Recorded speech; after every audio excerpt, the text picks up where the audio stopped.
वैस वी सी के जो अंडरवेट लोग होते हैं ना, यूजुअली उनकी कुछ लोग ऐसे होते हैं कि उनकी एज और उनकी हाइट के मुताबिक उनका वेट नहीं होता है, तो उसकी रीज़न क्या हो सकती है? मेल न्यूट्रिशन बेसिकली जो है, मेल न्यूट्रिशन जो है ना सिर्फ ये कि जिसको हम अंडर नरिश्ड लोग कहते हैं, वो लोग जिनके न्यूट्रिएंट्स और जिनके एसेंशियल विटामिन्स जो है वो उनको उनकी डाइट के मुताबिक मिल नहीं पाते। It's sometimes over nutrition as well.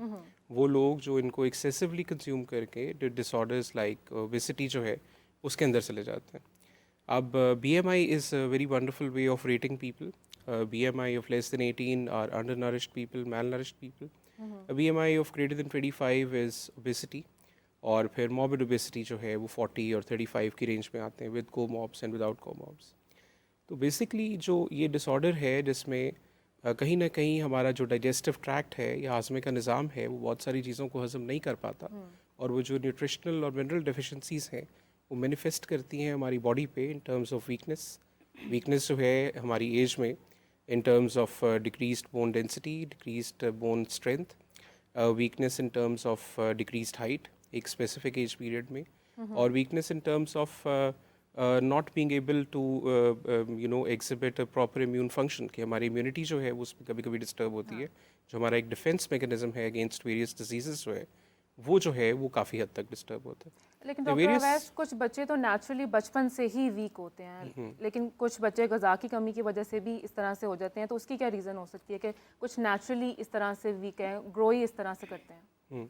The various disorders that come into it ना, मतलब एक डिसऑर्डर जो बड़ा फेमस है जिसको हम एनोरेक्सिया नर्वोसा के नाम से कहते हैं, उसमें लोगों का एक मेंटल कंपोनेंट भी होता है कि डिस्पाइट बीइंग वेरी लो इन वेट उनको कंसर्न रहता है अपनी लुक्स के बारे में, कंसर्न रहता है कि डिस्पाइट लोग उनको बार बार बताते हैं, जिस तरह आपने कहा कि वो अंडर नरिश्ड हैं और उनकी फिजिक ठीक नहीं है, उनकी लुक्स के बारे में उनके एक फॉल्स परसेप्शन होता है कि दे स्टिल ओवरवेट या they still need to reduce their weight. उस परसेप्शन की वजह से वो प्रॉपर खाना नहीं खा पाते। एक तो है हज़म ना कर पाना खाने को, डायरिया और उस तरह से मैनिफेस्ट करते हैं लोगों को पीडल एडीमा होता है, पेरिऑर्बिटल एडीमा होता है, और वो जो खा भी रहे होते हैं वो डाइजेस्ट नहीं करते। एक होता है इंटेंशनली ना खाना बिकॉज ऑफ द लुक्स और because of fear of gaining weight.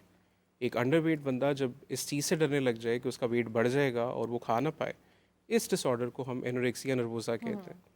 इसमें फिर लोग बहुत सारे अजीबोगरीब बिहेवियर्स जो हैं वो एग्जिबिट करते हैं।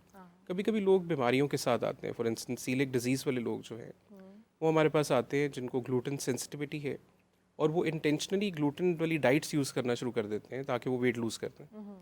फिर डायबिटिक पेशेंट्स जो कि इंसुलिन के ऊपर हैं, कभी कभी उनमें नॉर्मल बिहेवियर्स ये होते हैं कि वो इंसुलिन जान के स्किप कर जाते हैं कि वो अपना वेट लूज़ कर देंगे इसके साथ।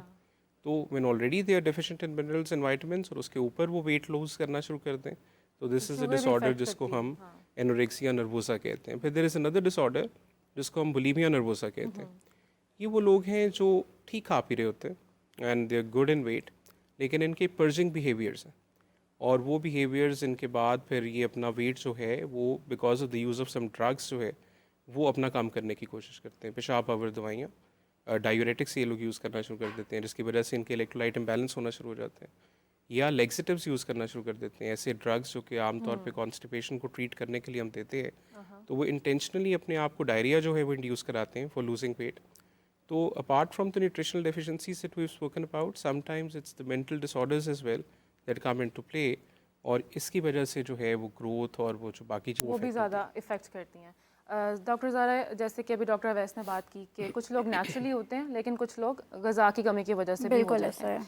तो जो वो बच्चे जो नेचुरली इस तरह से हैं या ग़िज़ा की कमी की वजह से वो ग्रो नहीं कर पा रहे हैं, उनकी हेल्थ बहुत ज़्यादा इफ़ेक्ट कर रही है, तो कौन सी ऐसी डाइट है जो बच्चों को डेली फॉलो करनी चाहिए जिसकी वजह से उनकी हेल्थ बेहतर हो सके? बिल्कुल ऐसा ही है कि लाइक अगर आप अंडर वो आपकी स्टार्ट से ही होती है, लाइक अगर आप फीमेल हैं, आप 18 ईयर्स की हैं, तो उसके मतलब होता है आपके बचपन से क्या लाइफस्टाइल आपका चल रहा है उस पर बहुत डिपेंडेंट होती है चीज़। आप बचपन में क्या खा रहे थे, आपकी वो सारी एडोलेसेंस में आने तक आपकी डाइटरी पैटर्न्स क्या थे, वो उस पर बहुत ज़्यादा इफेक्ट कर रहे होते हैं। तो हमें बचपन से ही बच्चों को, जब हम वीनिंग स्टार्ट करते हैं या मदर फीड से हट के जब बच्चे 6 मंथ्स के बाद वीनिंग स्टार्ट करते हैं, तो हमें तब से ही बच्चों में हर चीज़ की उनको आदत डालनी चाहिए, उनको सब फूड ग्रुप्स इंट्रोड्यूस करवाने चाहिए उनकी डाइट में, उनको फ्रूट्स एंड वेजिटेबल्स आप उनको प्यूरी बना के दे सकते हैं, उनको स्मूदीज़ मिल्क के साथ या फिर आप उनको मदर फीड के साथ भी। लेकिन कुछ बच्चे मदर फीड के बाद दूध पीना ऑलरेडी छोड़ देते हैं। बिल्कुल ऐसा तो होता है। फिर वो कैसे उनको भी हम ऐसा कर सकते हैं, लेकिन अगर मदर फीड बच्चा 6 मंथ्स के बाद छोड़ रहा है तो हम मदर का मिल्क के साथ ही हम स्मूदीज़ बना सकते हैं फ्रूट्स के साथ मिक्स करके, ठीक है। अगर बच्चा वो नहीं ले रहा तो हम उसको बॉक्स मिल्क जो होता है उसमें भी इंट्रोड्यूस करवा सकते हैं। इसके अलावा हम उनको डिफरेंट प्रोटीन से इंट्रोड्यूस करवा सकते हैं। हम उनको चिकन नगेट्स वगैरह बिल्कुल प्यूरी की फॉर्म में उनको ग्राइंड करके हम वो चीज़ें दे सकते हैं। किस एज से ये स्टार्ट कर सकते हैं सारी चीज़ें? 6 मंथ्स के बाद, 6 मंथ्स के बाद, ठीक है। आपने कंसिस्टेंसी पहले लिक्विड ही रखनी है थोड़ी, फिर उसको कंसिस्टेंसी को थोड़ा थोड़ा आपने इंक्रीज़ करते रहना है। पहले थोड़ा सा मीडियम उसकी होगी कंसिस्टेंसी, फिर आहिस्ता आहिस्ता हम सॉलिड्स को इंट्रोड्यूस लेकिन कुछ कराएंगे। बच्चे ऐसे भी तो होते हैं ना कि वो अपनी एज से बहुत छोटे भी लग रहे होते हैं। अगर 6 मंथ्स का एक बच्चा है तो वो 3 मंथ्स का लग रहा है। उसमें ये भी इशू होता है, मदर की बहुत इंपॉर्टेंट होती है ग्रोथ। अगर मदर ही अंडरवेट है तो उसकी लैक्टेशन में भी प्रॉब्लम होगी, उसकी प्रेगनेंसी में भी प्रॉब्लम होगी।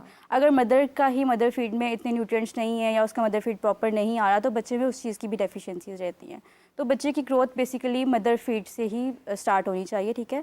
और अगर मदर की ही न्यूट्रिशन अच्छी नहीं है तो बच्चे की प्रेगनेंसी के दौरान अच्छा doctor Zara, I want you here कि आप जैसे आपने एज के अकॉर्डिंगली बात की, 6 मंथ्स का बच्चा है तो उसके लिए क्या क्या डाइट होनी चाहिए, तो मैं चाहूँगी कि आप कोई स्पेसिफिक एज के अकॉर्डिंगली, जैसे आपने बताया कि 6 मंथ्स के बाद ये हम स्टार्ट कर सकते हैं चीज़ें, तो आप डाइट वाइज बताएं कि एज वाइज भी बताएं कि बच्चों को किस तरह से जो माएँ हैं वो इस तरह से फीड करें कि उनकी हेल्थ जो है वो बचपन से ही एक अच्छी तरह से ग्रो करें। बच्चों के हवाले से पूछ रही हैं या मदर? बच्चों के हवाले से। बच्चों में यही है कि आप अगर बच्चा पसंद नहीं कर रहा कोई चीज़, आपने मतलब बच्चों के ना टेस्ट बर्ड्स इतना से डेवलप नहीं होते। आप बच्चों को टेस्ट का इतना पता नहीं होता। हम स्टार्टिंग में ही बच्चों को जो टेस्ट डेवलप करवाएंगे, हमें हर चीज़ देनी चाहिए। कुछ माएँ होती हैं स्पाइसी फूड्स बच्चों को बिल्कुल नहीं देती या कहते हैं कि बच्चे स्पाइस कैसे खाएंगे। तो अगर बच्चों को बचपन से ही आप कोई किसी चीज़ की आदत नहीं डाल रहे या अगर आप उनको दूध नहीं पिला रहे, रिस्ट्रिक्ट कर रहे हैं, रिस्ट्रिक्टिव ईटिंग आ जाती है। कुछ बच्चे फिर चूज़ी होना शुरू हो जाते हैं उस हवाले से। तो आपने बचपन से ही बच्चों को हर चीज़ खाने की आदत डालनी है। कुछ बच्चे सब्जियां नहीं खाते, जैसे माएँ कंप्लेन करती हैं हमारे बच्चे बिल्कुल सब्जियां नहीं खाते। जब तक आप उनको बचपन में ही सब्जियां बॉईल करके दे सकते हैं आप उनको किसी भी फॉर्म में, ठीक है, उसको आप अट्रैक्टिव बना सकते हैं बच्चों के लिए। बच्चों के लंच में आजकल पेरेंट्स करते हैं कि स्नैक्स दे दिए, चिप्स दे दिए, चॉकलेट्स दे दी। तो अगर हम उनको तभी से एक हेल्दी ईटिंग की तरफ लेके जाएँ तो उनमें ये चीज़ें डिसऑर्डर्स काफ़ी हद तक बेहतर हो सकते हैं। अच्छा, ये भी हम कहते हैं कि चावल बच्चों को देने चाहिए। चावलों में फैट्स होते हैं, आप बच्चा जल्दी मोटा होगा, चावल बेसिकली कार्बोहाइड्रेट्स होते हैं। चावल और आलू दोनों कार्बोहाइड्रेट्स हैं, ठीक है। हमें कार्बोहाइड्रेट्स देने हैं, मॉडरेशन में देने हैं, लेकिन हमने उसके साथ प्रोटीन्स भी ऐड करने हैं, फैट्स भी ऐड करने हैं। हमें तीनों चीज़ों को लेके चलना है, ठीक है। सिर्फ हम कार्ब्स पे फोकस नहीं कर सकते कि आप सिर्फ आलू चावल दें तो बच्चे का वजन बढ़ेगा। हम अक्सर फैमिलीज़ में भी देखते हैं, मैं भी अपनी फैमिलीज़ में देखती हूँ कि जो माएँ होती हैं ना, छोटे छोटे बच्चों को फ्राइज़ बना के दे दी हैं, नमक काली मिर्च डाल के दे दिया, वो बच्चा सुबह भी फ्राइज़ खा रहा है, शाम को भी और रात को भी। वो फ्राइड आइटम्स इतने एक्सेसिव ईटिंग उसकी भी ठीक नहीं होती, ठीक है। आप उसको अगर मैश पोटैटो करके दे दें, बॉईल करके उसको उन चीज़ों में कॉपरेट कर दें, उसमें थोड़ा सा चिकन का पीस ऐड कर दें, आप उसको प्योरी बना के दे दें। लेकिन वेट गेन करने के लिए तो कहा जाता है कि you should eat fried items, तो खा सकते हैं? नहीं, हमारा मकसद वेट गेन में ये नहीं है कि आपने फैट गेन करना है। हमारा मकसद है कि आपने बॉडी के मसल्स भी बनाने हैं, आपका हेल्दी आपने वेट गेन करना है, ठीक है। अगर आप फैट गेन करेंगे, आपने मतलब अगर डाइट लेनी भी है तो आप एक्सेसिव एम्प्टी कैलोरीज ना लें। लाइक अगर आप एक बर्गर खा रहे हैं या आप फ्राइज़ खा रहे हैं तो उससे आपको उतनी न्यूट्रिशन नहीं मिल रही। आप कोशिश करें कि आप ऐसे फूड्स लें जिससे आपको न्यूट्रिशन भी मिले, आपके न्यूट्रिएंट डेफिशिएंसी भी पूरी हो, क्योंकि मकसद सिर्फ वजन बढ़ाना नहीं है, मकसद मेल नरिशमेंट को भी खत्म करना है। लाइक प्रॉपर्ली अगर हम सिर्फ फ्राइड आइटम्स की तरफ जाएंगे तो ऑब्वियसली वो वेट गेन, वो फैट गेन होगा, वो फैट गेन भी साथ साथ होगा। तो प्रॉपर डाइट फॉलो करनी चाहिए। Excessive amount, excess of everything is bad, literally. तो नॉर्मल क्वांटिटी में आपको हर चीज़ जो है वो फॉलो करनी चाहिए ताकि आप प्रॉपर्ली अपनी लाइफस्टाइल को हेल्दी बना सकें। अच्छा डॉक्टर अवैस, वो इसी के ग़िज़ा की कमी की वजह से कुछ लोग होते हैं जिनका वेट तो बिल्कुल ही नहीं बढ़ता है, या वो जितना मर्जी ट्राई कर लें, या कुछ लोग नेचुरली ऐसे भी होते हैं वो जितना मर्जी खा लें उन्हें लगता ही नहीं है। तो आप क्या बताएंगे उन लोगों को कि जो वेट गेन ही नहीं कर पा रहे हैं? तो क्या ये एक बीमारी में काउंट होता है कि आप खा भी रहे हैं लेकिन आपको फील ही नहीं हो रहा कि आपको कुछ लग रहा है, वेट गेन नहीं हो रहा? अच्छा, अभी हमने कंटेंट के बारे में बात की, खाने की मुख्तलिफ चीज़ें, carb rich diets and protein rich diets. हम पैथोलॉजीज़ की तरफ आते हैं। अब वी ऑल नो कि इंटेस्टाइन जो है, जो हमारी छोटी आंत है, स्मॉल इंटेस्टाइन की बात हो रही है, वहाँ पे ड्यूडेनम, जेजुनम और आइलियम, इसके 3 कंपोनेंट्स हैं जहाँ पे आयरन, फॉलिक एसिड और विटामिन B12 ने एब्जॉर्ब होना है। देयर आर सम डिजीजेस जहाँ पे आप कंटेंट मैटर नहीं करता, it's the ability to absorb the diet, वो आप एब्जॉर्ब पूरी तरह से कर नहीं पा रहे होते। हमने भी सीलिक डिजीज़ की बात की थी, जहाँ पे विलिस एट्रोफी की वजह से यानी स्मॉल इंटेस्टाइन की कैपेसिटी ख़त्म हो जाती है कि वो वीट और इस तरह के प्रोडक्ट्स को जो है वो एब्जॉर्ब कर सके। जो रिज़ल्ट आता है वो स्टंटेड ग्रोथ की सूरत में आता है। अभी हमने अंडर नरिश्ड लोगों की बात की, ऐसे लोग अपनी हाइट अचीव नहीं कर पाते, ऐसे लोग बहुत सारी मेलिग्नेंसीज से एक्सपोज होते हैं, बहुत सारे इन्फेक्शंस कॉन्ट्रैक्ट करते हैं। ये लोग ओबीस तो खैर दूर की बात है, ये लोग अपनी नॉर्मल जो है स्ट्रेंथ तक नहीं पहुंच सकते। इनकी हेयर ग्रोथ, इनकी जो बाकी चीज़ें हैं वो सारी की सारी पीछे रह जाती हैं। तो क्या ये बीमारी में काउंट होता है? Is it a disease? celiac disease is obviously is a disease ना, and we need to identify it। ये बहुत छोटे बच्चों में होना शुरू हो जाती है और वहाँ से ही उनके ग्रोथ पैटर्न्स जो हैं वो डिस्टर्ब होते हैं। इसकी बाईमोडल डिस्ट्रीब्यूशन है, ये ओल्ड एज में भी लोगों को अफेक्ट करती है, 30s एंड 40s। वहाँ पे इसकी मैनिफेस्टेशन जो है वो स्टंटेड ग्रोथ नहीं है, वहाँ पे ये और तरह की चीज़ें करती है। फॉर इंस्टेंस स्मॉल लिम्फोमा है, ईटल है एक बीमारी जो इसके साथ एसोसिएटेड है सीलिक डिजीज़ के साथ। There is another term that we very commonly use and that is protein energy malnutrition. Again, small intestine और large intestine की जो absorptive capability है, हम डाइट जिस तरह की भी दे रहे हो, प्रोटीन दे रहे हो या कार्ब्स दे रहे हो, जब वो एब्जॉर्ब ही नहीं होगी तो ऑब्वियसली वो ग्रोथ पे और आपकी जो हेल्थ है उस पर इफेक्ट करेगी। Likewise IBD inflammatory bowel disease एक बीमारी है जहाँ पे बड़ी आंत में जो है उसकी जो खाने को एब्जॉर्ब करने की कैपेसिटी है वो कम हो जाती है and patient start losing blood. तो ऐसे पेशेंट्स अनीमिया के साथ आते हैं, खून की कमी के साथ हमारे पास आते हैं। अब जो दूसरी बात थी ओबेसिटी वाली कि खाना खाने के बाद जो है उसमें एक बड़ा इंपॉर्टेंट फैक्टर है हमारा बेसल एनर्जी एक्सपेंडिचर, और उसमें हमारा लाइफस्टाइल बहुत काउंट करता है। हमारा लाइफस्टाइल और बहुत सारे लोगों का, इवन हमारा भी अब, कि there are long sitting hours और एक्सरसाइज जो है उसकी बहुत कमी है।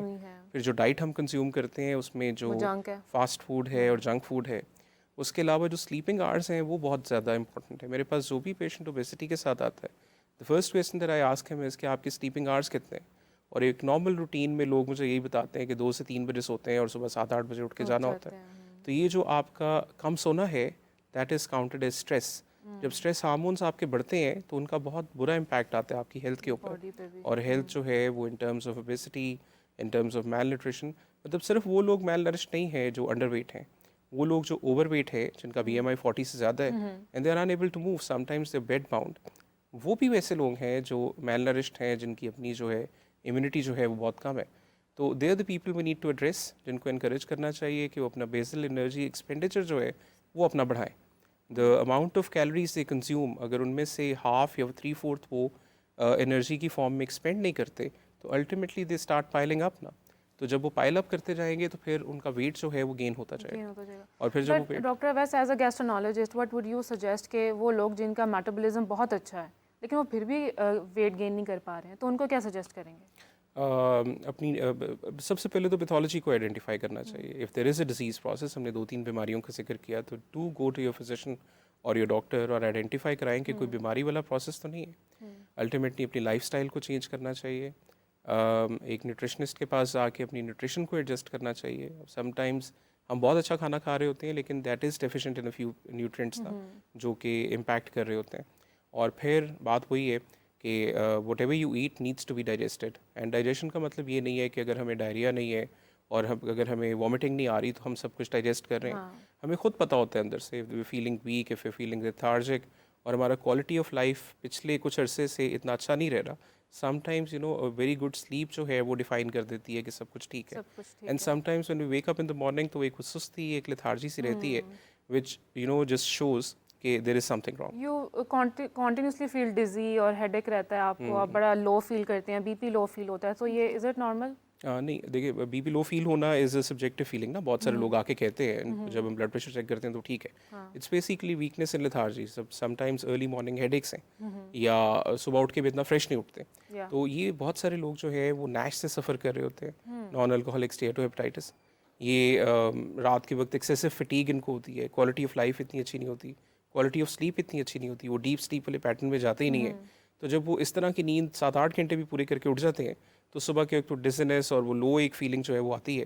तो दैट इज़ समथिंग दैट यहाँ पे इनको इन्वेस्टिगेट करना चाहिए और अगर कोई पैथोलॉजी है तो उसको आइडेंटिफाई लेकिन समटाइम्स ज़्यादा सो के भी आप जब सुबह उठते हैं आप 12 घंटे सो के भी उठेंगे यू फील टायर्ड। स्लीप में ना एक टाइम है डीप स्लीप का, वो एक फ्रैक्शन है टोटल स्लीप की। अगर आप वो वाला टाइम पूरा नहीं कर पा रहे तो it's not the number of hours that count, it's only the amount of deep sleep जो है ना जो आपको सुबह उठ के फ्रेश करती है। और अगर आप सारे न्यूट्रिएंट्स और अगर आप सारे जो वाइटामिन से एब्जॉर्ब कर रहे हैं and if you very healthy, तो बहुत कम होता है कि लोग जो है ना वो अपनी स्लीप ना पूरी कर पाए। नैश की हमने बात की, इट्स अ डिसऑर्डर जहाँ पे लोग ओबीस होते चले जाते हैं, जहाँ पे उनकी लिपिड प्रोफाइल डिरेंज होती चली जाती है और वो अपने खाने की बहुत सारी फ्रैक्शन जो है प्रोटीन्स की और कार्ब्स की और फैट्स की जो है वो अपने स्टूल में लूज़ कर जाते हैं। तो वो जो पाइल अप करते हैं अपनी बॉडी के ऊपर वो फैट्स के अलावा और कुछ नहीं होता। और कुछ तो when we look at them they very healthy, they very good, लेकिन अगर आप उनको कुछ एक्सर्ट करने के लिए कह दें तो एक्सर्शन पे पता लग जाता है कि इनकी अपनी जो मसल मास है या जो बाकी चीज़ें हैं वो they not up to the mark. तो ऐसे लोगों को अपनी डाइट पे और अपनी ओबेसिटी पे और अपने स्लीप पैटर्न्स पे और अपने जंक फूड पे, हम एशियन लोग जो हैं वे वेरी नोटोरियस ना, हम जिस टेम्परेचर पे खाना पकाते हैं उस टेम्परेचर पे बहुत सारी जो नेचुरल चीज़ें हैं वो तो वैसे ज़ाया कर देते हैं। And we taste conscious as well, हम जो स्पाइसेस और वो ऐड करते हैं बहुत ज़्यादा डाल के इतना ज़्यादा उसको फ्राई करके पका के हम सारा कुछ उसकी जो नेचुरल ग़िज़ाइयत होती है वही ख़त्म ज़ाया कर कर देते हैं। फिर हमने अपने कल्चर का हिस्सा बना लिया है फिज़ी ड्रिंक्स और ये सारा कुछ।